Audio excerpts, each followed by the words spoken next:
Okay, so what is going on, guys? Dark Wolf here, and welcome to my Aftermath video of Kingdom Hearts 3. And when I say Aftermath, I mean I just want to quickly and in rational fashion get out my general thoughts about Kingdom Hearts 3's ending, the Aftermath, and like, now that I'm done with the game, I just want to get my raw thoughts out there before I really sit down, script things out, and really organize my feelings about the entirety of this game.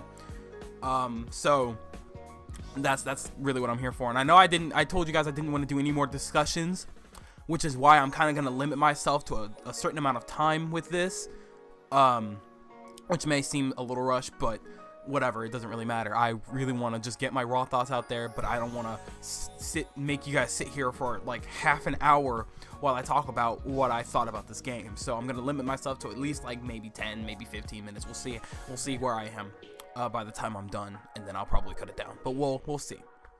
But anyway, so why don't we get started? My first like raw thing is that I love this game to death. This game was amazing. I feel like this game was definitely worthy of its praise. It was definitely worth the wait, and it was definitely worth all the, like, it was definitely worthy of all the review scores that it got from everywhere. 9s, 10s, 8.5s out of 10s. Like, it was really high up on the scale for most reviews, especially from people who actually, you know, played through the series and they enjoyed it.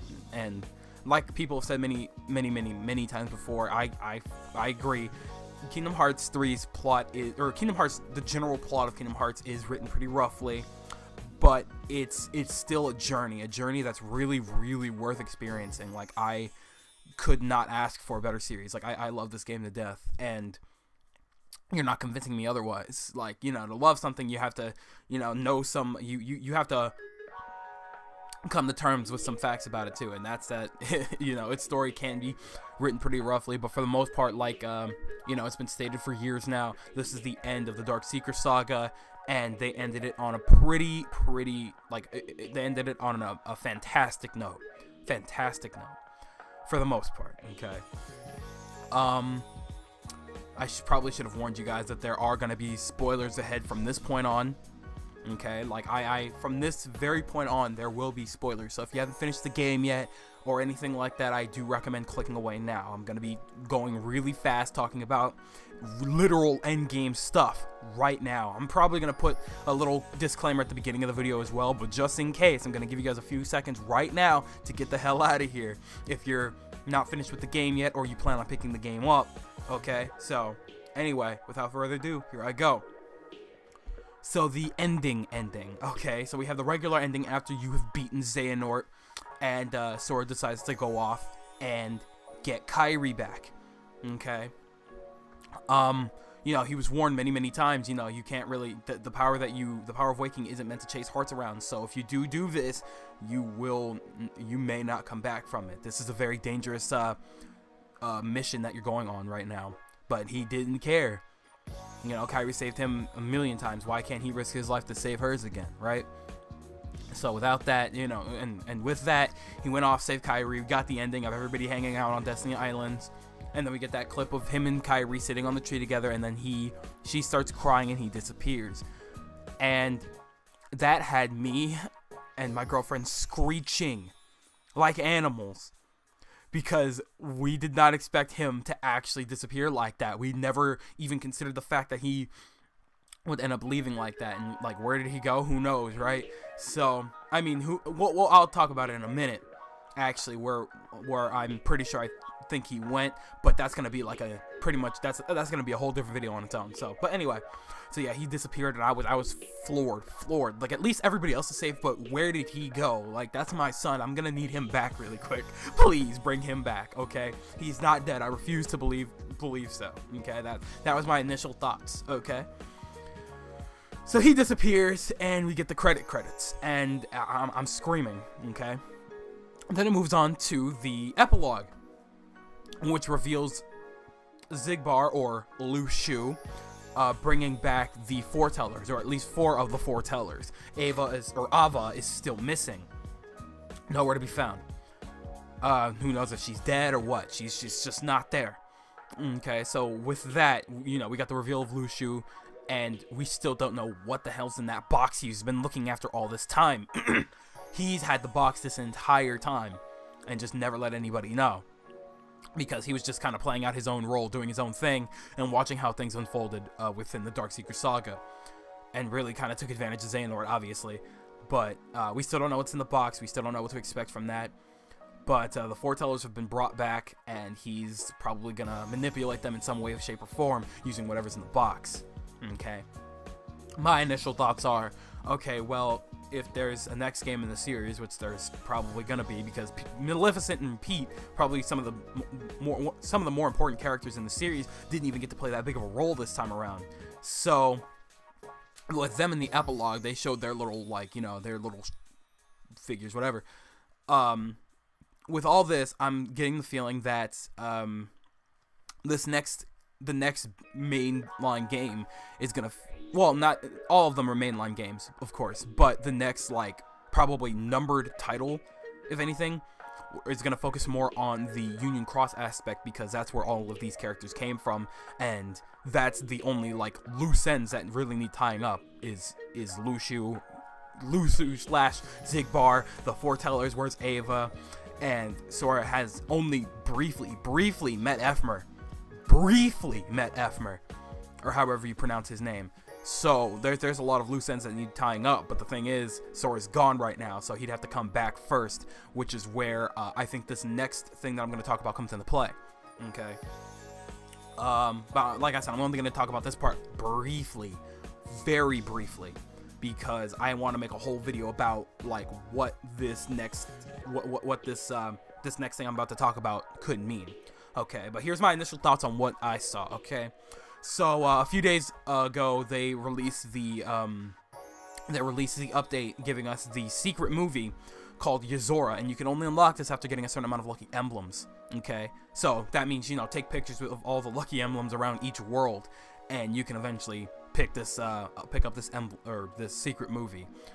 Okay, that, or, you know, it'll play right after the end game. Okay.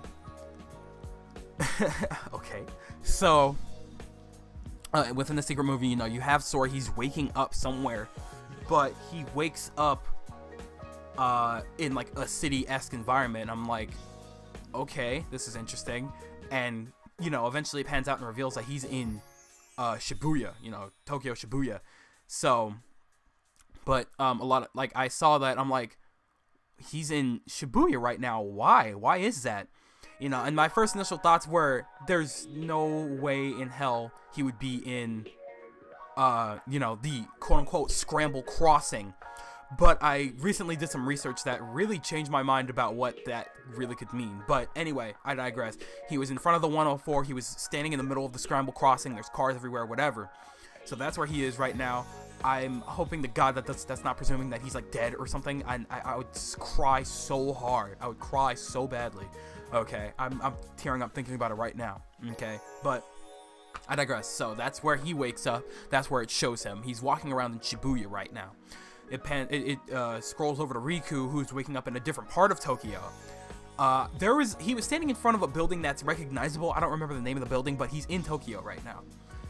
It's like the Shinjuku building or something weird like that. Not weird, but something along the lines of wherever. He's in Tokyo. Okay, him and Sora are in Tokyo right now, but in separate parts of Tokyo or Japan, whatever. But the difference is, on Riku's side, while he's walking around, he's looking around, he's searching, and then it pans up to the building, and it gets a close-up on a character that we saw earlier in the series, Virum Rex, or what's his name, Yozora, or whatever his name is. I think the character's name is Yozora, and the name of his game is Virum Rex. Sorry. So it gets a close-up on Yozora, and he looks exactly like Riku, but two different eyes. Alright, so I'm like, wait a minute, so these characters actually exist?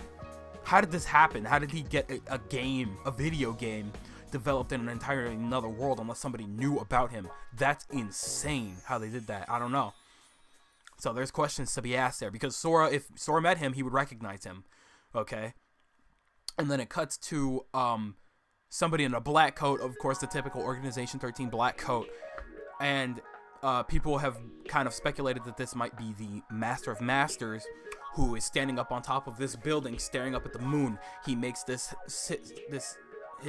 signs with his hands and makes a heart out of the moon. Meaning that, I flipped this out because I'm like, wait a minute, he's thinking of taking and going to an entirely different like universe per se, and making Kingdom Hearts out of somebody else's like world, you know. So this is it's a lot to me. My first thought was, there's no way they would ever remove Disney. They would ever remove Disney from the Kingdom Hearts series. That's just not possible. There's no way they could or would do that, right? So I just have yet again we're just left with questions. But overall, from what I had there, I enjoyed it a lot. Like, I'm so glad we finally got somewhat of a conclusion. Like, I know Sora's like missing right now, but at the same time, after that secret movie, we know he's safe. We know where he is now, kind of, and we know that if he really is in the Shibuya that's related to The World Ends With You, which I kind of doubt, but at the same time I can't be for sure about. If he really is there, that means he has another chance to get back, okay? And I'm perfectly fine with that. He can make it back, right? So with that,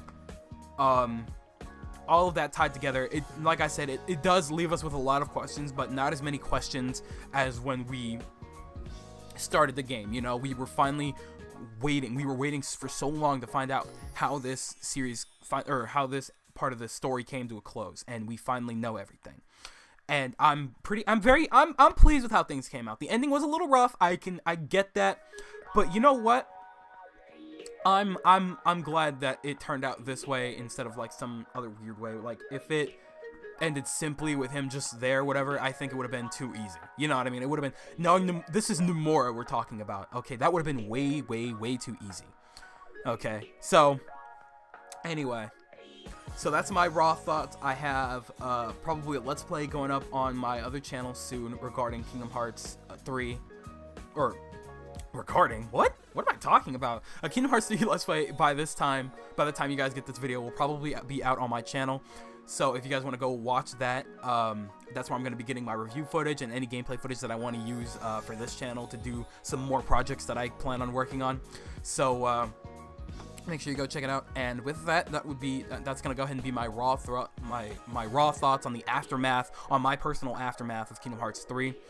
But I'm going to be making more content about this soon to really be able to conclude myself before I get to my review, which is really going to conclude everything for me. So anyway, I want to thank you guys ever so much for watching. I truly do hope you enjoyed. Do me the greatest favor of dropping a like and a comment, and I hope to see you guys in the next video.